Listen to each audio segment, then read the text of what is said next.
ആ good evening. കുറച്ച് ദിവസമായിട്ട് സാറിനെ കാണാനില്ല. ഫാമിലിയിൽ എന്തോ പ്രശ്നമാണെന്ന് ഗോമതി പറയുന്ന കേട്ട്. ഒന്നുമില്ല. സ്ത്രീകളല്ലേ, എന്തെങ്കിലും കുറച്ച് കിട്ടിയാൽ മതി. അതുകൊണ്ട് സാറിനെ പിന്നെ ബാങ്കിലോട്ട് കണ്ടില്ല. വീട് വെച്ചതിന്റെ പിടുത്തൊക്കെ ഒന്ന് ആദ്യം കഴിയട്ടെ, പിന്നീട് പുതിയ ഡെപ്പോസിറ്റിനെ കുറിച്ച് ആലോചിക്കാൻ പറ്റും. അത് സാറിന്റെ സൗകര്യം, ഞാൻ നിർബന്ധിക്കുന്നില്ല. പക്ഷെ ലോക്കർ ഫെസിലിറ്റി അവൈൽ ചെയ്തിട്ട് ഉപയോഗിക്കാതിരിക്കുന്ന വേസ്റ്റ് അല്ലേ? ലോക്കർ ഞാൻ ഉപയോഗിക്കുന്നുണ്ടല്ലോ. എന്നിട്ടാണോ കല്യാണത്തിനും പറഞ്ഞ് കൊണ്ടുപോയ ഗോൾഡ് ഇതുവരെ തിരിച്ചു കൊണ്ടുവെക്കാത്തത്? സ്ത്രീകൾക്ക് എപ്പോഴും സ്വർണ്ണം അവരുടെ കസ്റ്റഡിയിൽ ഇരിക്കണമെന്നായിരിക്കും. കള്ളന്മാരുടെ ശല്യം പെരുകി വരുന്ന ഈ കാലത്ത് നമ്മളെന്തിനാ റിസ്ക് എടുക്കുന്നത്? Auto stop stop. സുലോചന മറന്നുപോയതായിരിക്കും. നാളെ തന്നെ ഒരു കോൺഫറൻസ് ഉണ്ട്. 3-4 ദിവസം ഞാൻ സ്ഥലത്തുണ്ടാവില്ല. അതുകൊണ്ട് കുഴപ്പമില്ല, അക്കൗണ്ടിനെ കണ്ടാൽ മതി. ശരി.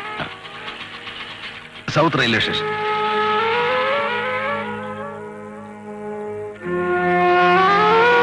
സുലോചനെ, സുലോചനെ,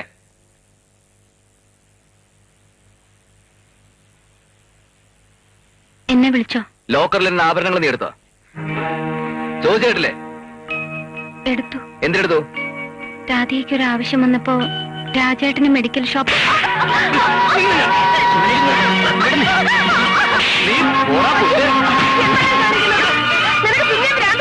എനിക്കല്ല, ഇവക്കാ. എന്താ സുലോചന, എന്താ ഉണ്ടായത്? ലോക്കറിലിരുന്ന സ്വർണം മുഴുവൻ ഇവിടെ അപ്പുറത്ത് അദ്ദേഹത്തിന് എടുത്ത് കൊടുത്തിരിക്കുന്നു. നേരെയാണോ സുലോചനെ? പറ കുട്ടി, നേരെയാണോ? മിണ്ടോ നിൽക്കുന്നുണ്ടല്ലേ? ദണ്ണുണ്ടമ്മേ. അമ്മയ്ക്കറിയോ, ഒരു ചാക്ക് സിമെന്റ് മേടിക്കാൻ കാശില്ലാതെ ഈ വീടിന്റെ പണി മാസങ്ങളോളം നിർത്തിവെച്ചിട്ടുണ്ട്. അപ്പോഴൊന്നും ഇവളുടെ സ്വർണ്ണം എടുത്ത് പണയം വെച്ച് പണി തീർക്കാൻ എനിക്ക് തോന്നിയിട്ടില്ല. വാർക്കാൻ നേരത്ത് കമ്പി മേടിക്കാൻ നയാ പൈസ ഇല്ലാതെ മൂക്കൊണ്ട് രക്ഷ ധരിച്ചു. സ്വർണ്ണം എടുത്ത് പണയം വെച്ച് പണി തീർക്കാൻ അന്നൊന്നും ഇവിടെ എന്നോട് പറഞ്ഞിട്ടില്ല. അല്ല, എനിക്കത് ആവശ്യമില്ല. എന്നിട്ട് ഇന്നലെ കണ്ട ഒരുത്തനെ എല്ലാം എടുത്ത് കൊടുത്തിരിക്കുന്നത്. ചേച്ചി ആരോട് വെച്ചിട്ടാ ഇത് ചെയ്ത്? എന്നോടെങ്കിലും നിനക്കൊരു വാക്ക് ചോദിക്കായിരുന്നില്ലേ മോളെ? രാജേട്ട എടുത്തു തരും, എനിക്ക് വിശ്വാസമാണ്. എടുത്തു തരും, നോക്കിയിരുന്നോ? എന്റെ സ്വർണ്ണമല്ലേ, എനിക്ക് എന്തും ചെയ്യാന്നുള്ള അഹങ്കാരം കാണിച്ചതാ. ഇവിടുത്തെ എന്തെങ്കിലും പ്രയാസങ്ങൾ ഞാൻ ഇവിടെ അറിയിച്ചിട്ടുണ്ടോ? കുറുമ്പ് അരിമണി ശേഖരിക്കുന്ന പോലെ ഞാൻ എല്ലാം സ്വരുക്കൂട്ടി കൊണ്ടുവന്ന് ഭാരം മുഴുവൻ ഒറ്റയ്ക്ക് ചുമന്ന് തളർന്ന് വീട്ടിലേക്ക് വരുമ്പോ പൊട്ടിച്ചിരിച്ചുകൊണ്ട് സ്നേഹം പ്രകടിപ്പിക്കാൻ എനിക്ക് കഴിയാതെ പോയി. അതാണ് ഞാൻ ചെയ്ത ഏറ്റവും വലിയ തെറ്റ്. അവന്റെ പേര് പറഞ്ഞു ഇവിടെ മനസ്സമാധാനം മുഴുവൻ കെടുത്തിയമ്മേ. നീ ചെയ്തത് ഒട്ടും ശരിയായില്ല മോളെ. എടി, എന്തുറപ്പിന് പുറത്താ നീ അവനെടുത്ത് കൊടുത്ത്? തോന്നിയാസം കാണിച്ചിട്ട് മിണ്ടാ നിൽക്കുന്നുണ്ടല്ലേ നിന്നെ? ഇവളോട് ചോദിച്ചിട്ട് കാര്യമൊന്നുമില്ല. ചോദിക്കേണ്ടത് ആരോടാണെന്നേ എനിക്കറിയാം. നോക്കി നിൽക്കാതെ നീ ഇവിടെ ചെല്ലടാ.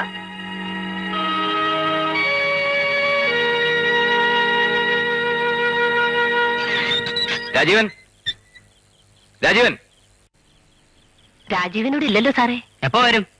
നാളെ കാലത്തെത്തും സാർ. 2 ആഴ്ചക്കകം എടുത്തു കൊടുക്കാമെന്ന് കരുതി ഞാൻ പറഞ്ഞിട്ടാ രാജേട്ടനത് ചെയ്തത്. മരുന്നുകട തുടങ്ങാൻ കാശിന് അത്യാവശ്യം വന്നതുകൊണ്ടാ. അവനങ്ങനെ ആരും വഞ്ചിക്കണമെന്ന് വിചാരമുള്ളവനല്ല. രൂപ ഇപ്പൊ ശരിയായിട്ടുണ്ടാവും. രാജേട്ടൻ വന്നാൽ ഉടനെ എടുത്തു തരാം.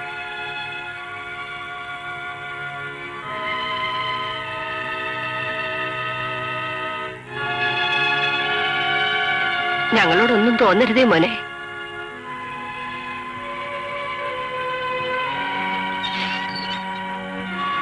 ഇനിയും വരുമോ?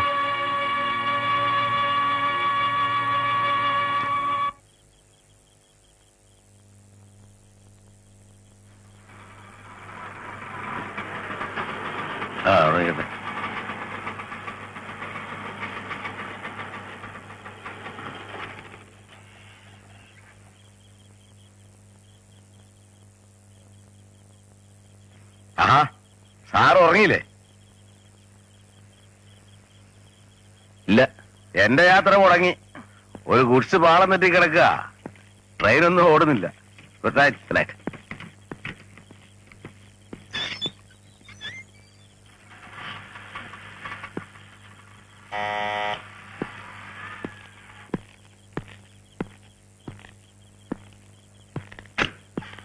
എന്തു പറ്റി വലിച്ച? പോകാൻ പറ്റിയില്ല മോളെ.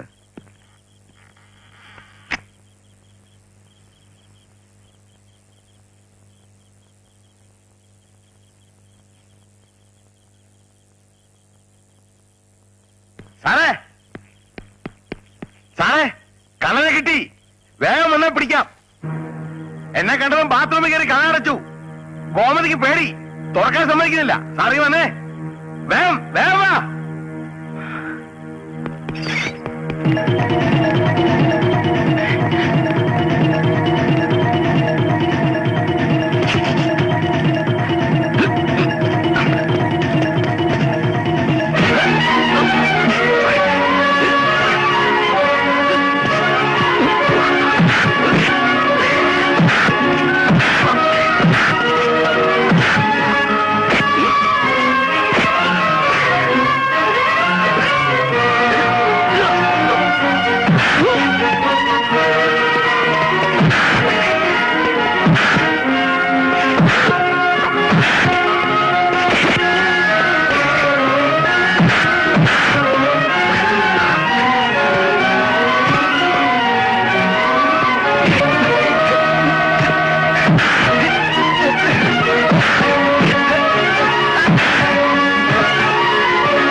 കള്ളനൊന്നുമല്ല.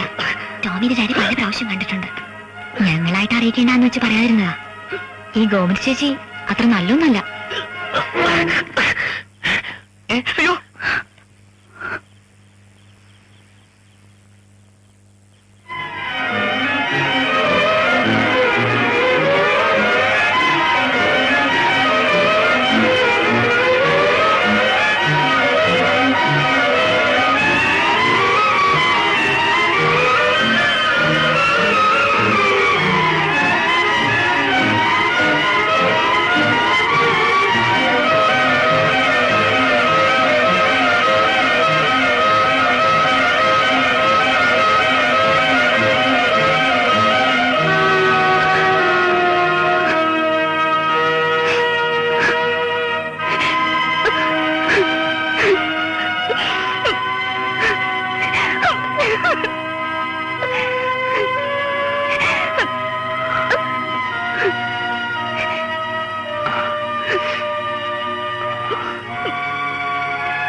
പോലെയാണ് നിങ്ങളെ ഞാൻ ആരാധിച്ചത്. കാണുന്നവരോടൊക്കെ എന്റെ ഭർത്താവിനെ പറ്റി എന്തൊക്കെയാ ഞാൻ പറഞ്ഞത്.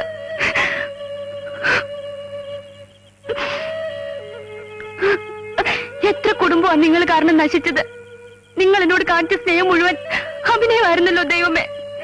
ഇത്രയും കള്ളത്തരം എന്നോട് കാണിക്കാൻ ഞാൻ എന്ത് തെറ്റ് ചെയ്തു? ഞാനിനി മനുഷ്യരുടെ മുഖത്ത് എങ്ങനെ നോക്കും?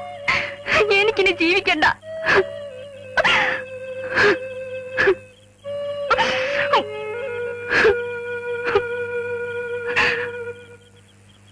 സ്നേഹം പ്രകടിപ്പിക്കാൻ ശ്രമിക്കണ്ട കേട്ടോ.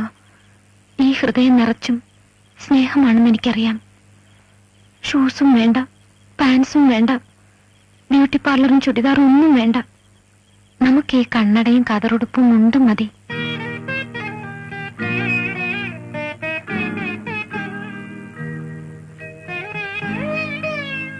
ഞാൻ പറയുന്നു കേൾക്ക്.